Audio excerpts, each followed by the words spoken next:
Hey guys, and welcome back to Z3 Cubing. This is my 28th Q&A. So today is video number 28 in the series where you guys ask me questions down in the comments below, and then I go ahead and give you some answers in the next video. So be sure and leave some more questions down there for me to answer next time. Be sure and make them original and creative so that I don't have to answer the same question a million times. Can you teach us how to solve a Megaminx in this video, but in more detail? Well, in more detail, no, I don't think we have enough time for that, but I think I can teach you how to solve a Megaminx right now. First, learn how to solve a 3x3, then solve the cross, except of course with 5 sides. Put in these 5 F2L pairs just like you would normally do. Make a new cross on an adjacent side by adding these 2 edge pieces. Solve these 3 F2L pairs. Make another new cross on another adjacent side by adding the other edge piece. Make those 2 F2L pairs. Do the same thing again. Edge piece, F2L pairs, edge piece, F2L pairs, until you get everything done up to the last layer. Do some weird algorithms just like you do on a 3x3, and then you're done. How often do you do Q&As? When I feel like it. Which is better, GAN XS or iPhone XS? Okay, just kidding. This is an iPhone 7, but that doesn't matter. I think in terms of turning quality, the GAN XS definitely wins out over the iPhone. But in terms of the best phone, I mean, personally, I prefer the Galaxy S10. How long does it take to get sub 20 on 3x3 from scratch? Well, it's really just a matter of personal learning ability and personal dedication to practicing. I think for some people it's taken as little as like a couple of months from learning how to solve a cube to being sub 20 seconds, which is insane. For most people it takes like a year or two probably. For me it took like 5 or 6 years because I didn't practice at all. But it really just depends on how much effort you want to put in. Have you found the missing piece for your Gigaminx? Yes, I have now found all the pieces that I lost in, well, that one video, so my Gigaminx is whole again. Is there a question that's been asked the most, and if it's a tie, how often do questions get asked more than once? Now, I obviously don't keep track of what question has been asked the most times, but there are so many different questions that get asked all the time, mostly like, what is your main on this? What is your PB on this? Check the about page on my channel. But I would say probably 75% of the questions that get in these videos have been asked before, a lot of which I've either answered before or can be answered by you very, very easily, and the other 25%, maybe I choose like 10% of those to answer. How long can you make the answer to this question last? Not very long. Name all the WCA events. Go! Okay, so I know there's 17 of them now that feed is gone, so let's count. 2x2, 3x3, 4x4, 5x5, 6x6, 7x7, 3x3 one-handed, 3x3 blindfolded, 4x4 blindfolded, 5x5 blindfolded, that's 10. Multi-blind, let's see, Pyraminx, Skewb, Square One, Megaminx, let's see, I'm missing 2 of them. Oh, clock, I have a clock sitting in front of me, so that one reminded me. And then also, I don't remember the last one. Oh yeah, duh, FMC, I forgot about that one. Okay, 17, that took me probably a minute. So this was the most liked comment from my last Q&A video. How long did it take for you to make the second stop motion Lego Boise 3 intro? That's referring to the intro where I have the 7x7 spinning around at the table that's spelling out Lego Boise 3 as it spins around. That one took me, I think, like a whole afternoon, like 5 hours. I was just like watching videos while switching out pieces one by one, making sure the 7x7 was in exactly the right spot and taking pictures one by one as I spun it around. That took a long time, probably longer than the Z3 intro I have right now. Can you answer this question sarcastically?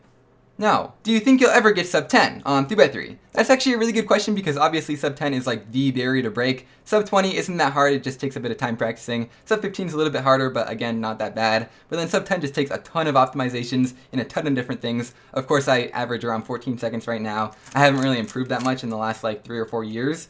But I have been practicing 3x3 more recently, and I would like to get down closer to that barrier. At the rate that I've been practicing recently, if I keep it up, I'll probably average, like 12 within the next few years, but going from sub 12 to sub 10 is still a lot more work. So I don't know if I'll ever get there. Hopefully I'll have the time someday to put that work in and get sub 10. Now before we get to the next question, I would like to point out that the person who asked it left probably at least 100 different comments on my last Q&A video, making my job of reading through them all a decent bit harder. But most of them were actually questions. Some of them were just randomly the name of old Q&A episodes. But they did ask a lot of questions, so good job for the effort. Anyway, the best one that I saw was answer a random question in the comments of Q&A number 17 that wasn't answered in Q&A number 18. So I looked through the comments of my Q&A video number 17, looking for a question that would benefit from my 2.5 years of additional knowledge since that video was posted. I found one question from 2017 that asked, when do you think the 3x3 record will be broken and by who? The answer is September 2nd, 2017 by Patrick Ponce with a time of 4.69. How do you do those videos where you race yourself? Well, it's not really that hard. I just ask myself to come over and tell myself to do something. Hello. How do you nail the speaking on the videos with your clone? Well, that's not too hard either. I just respond to the things he's saying. Well, not exactly. Shh, you're not supposed to give away our secrets. Fine. You gotta admit, this format does actually work pretty well for Q&A videos. Yeah, I just ask you a question, and then I give you an answer. We should do this in Q&As more often. Nah, I think that'd be too much work. Fine. Bye. Okay, on to more questions. Which do you think is better, getting a Skewb world record or winning 3x3 at US Nationals? Well, from a monetary perspective, winning US Nationals will get you at least a few $1,000s, whereas getting a Skewb world record might get you a small competition prize if anything. In terms of skill, winning US Nationals takes being a world-class 3x3 solver, whereas getting a Skewb world record takes a lucky scramble and turning fast. And in terms of publicity, I mean, how many winners of US Nationals can you name compared to Skewb world record holders? I can name a lot more of these. Why is this question so small on your screen? So in my last Q&A video, somebody asked why the question was so big on my screen, so I decided to put it in the video and make it really big because I thought it would be funny. And you thought it was funny and you wanted to get a question in my next Q&A video, so I decided to make it really small because I thought that would be funny too. Why is this comment covering your face? Because, I don't want to do this anymore. You know what? It's not covering my face anymore. Can you get sub 30 on 3x3 using the beginner's method? Yeah, I'm sure you could with a ton of practice and a few optimizations, like making sure you're doing the cross efficiently and like inserting corners the right way around the first time, maybe doing the inverse of a couple algs in the last layer. You could definitely get sub 30, maybe even close to like 20, but I definitely wouldn't recommend it. By the time you're getting to those times, learn something a little bit better than the beginner's method. Can you solve a real clock? Well, I guess you're saying a clock like this isn't real, but I guess that's fair. I do actually have a real clock that I can solve right here. It is flashing 12, so that means it's definitely not solved. So let's turn it on to time mode. It's currently 11:37, so we turn it to 11, and then we have to click this button 37 times until it shows up with 37. Almost there. 37. Not sure why it looks weird on camera. It looks perfectly normal to me. Can people stop saying first? Well, I think somebody actually got around to answering this question before I did, so let's go ahead and check out their answer. They said nope. First. Can you review a Rubiks brand? Well, I actually have a brand new Rubiks brand cube right here. It is the world's smallest Rubiks cube, and it is an official Rubiks product. So let's open this up here, do a quick unboxing and review. All right, got the cube right here. Let's turn it. Oh man, that turns wonderfully. Just like you would expect from a Rubiks brand. Well, it hasn't quite fallen apart in my hands just yet, so I think it's doing a lot better than a lot of reviews I saw of this thing online. As for their claim that it's the world's smallest Rubiks cube, I mean, I have a smaller one right here, so I think that kind of disproves it. Also, I think the actual world's smallest Rubiks cube is about a third the size of this thing, so 1 cubie on this little one. And this is the one they say is the world's smallest. Would not recommend. False advertising. When's your next cubing competition? The next one I'm going to is a local competition called Old Town Parker 2020. It's in just a few weeks, so registration's already full, but if you live nearby in Colorado, be sure and come and check it out. Come say hi, there should be some fun events there. The one I'm going to after that is called North American Championships 2020, which is in Toronto, Canada, taking the place of US Nationals 2020. Should I go to a competition if I can solve a cube in 12 seconds? I mean, personally, I average around 15 seconds on a 3x3, and after going to 22 different competitions, I can definitely say, no, you should not go to a competition at all. Why do you have a 2x2 in your head? I don't know. Why don't you have a 2x2 in your head? Why do you have a VCube 8 on your head? I don't know. Why don't you have a VCube 8 on your head? What was your longest standing 3x3 main? Well, from about beginning of 2011 to beginning of 2014, I used the Rubiks 3x3 as my main. I also wasn't really cubing that much, but I guess 3 years. Can you throw the disgusting 3x3 at a wall really hard? I mean, yeah, here it is. The cube that I lubed with every single lube a few episodes back. It still is very, very smooth. Haven't cleaned it out yet. Let's throw it at this wall back here. Well, it looks like it bounced off the wall, landed over there, and now looks something like this. Have any of your cubes ever broken by throwing them at the end of a video? I don't think so, but one of them definitely has broken by throwing it at a wall.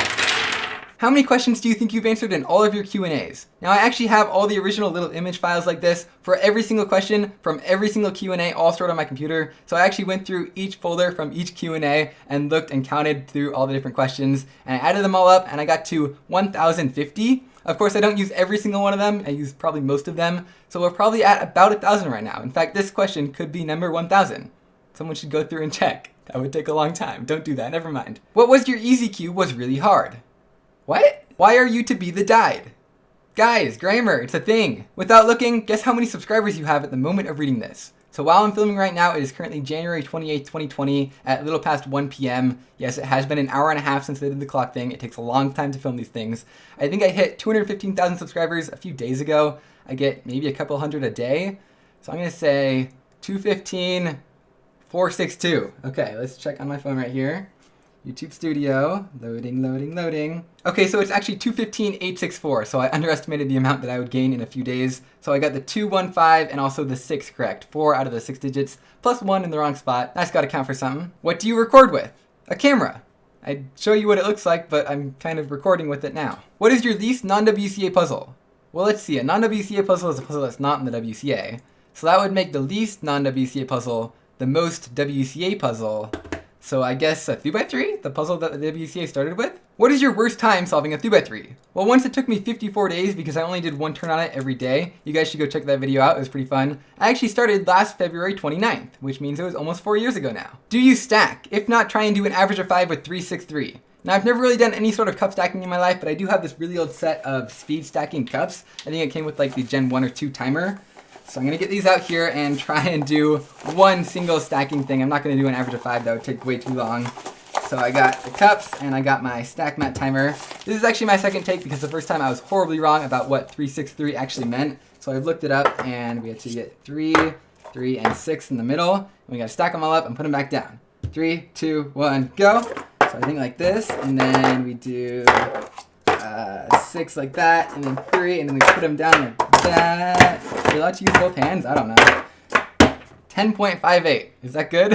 Where's Tim? I don't know. Let's see. Oh, there he is. Can you make a compilation of you saying, "So anyway, that's pretty much it for this video"?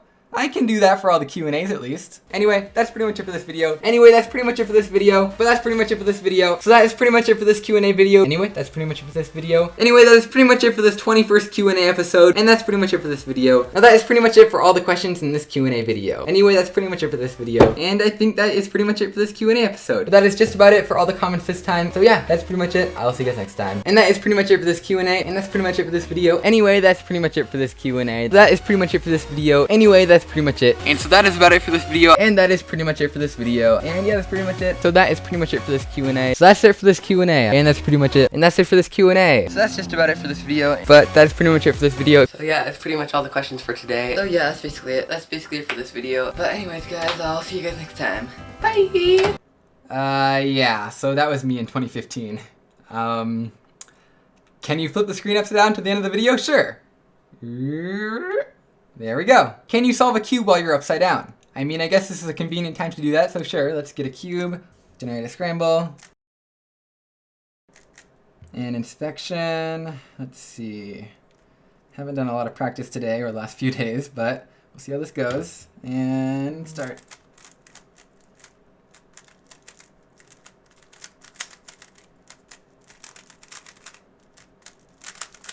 Not a great scramble, not great look ahead, but doing okay. Oh, and then we get a G-perm, of course.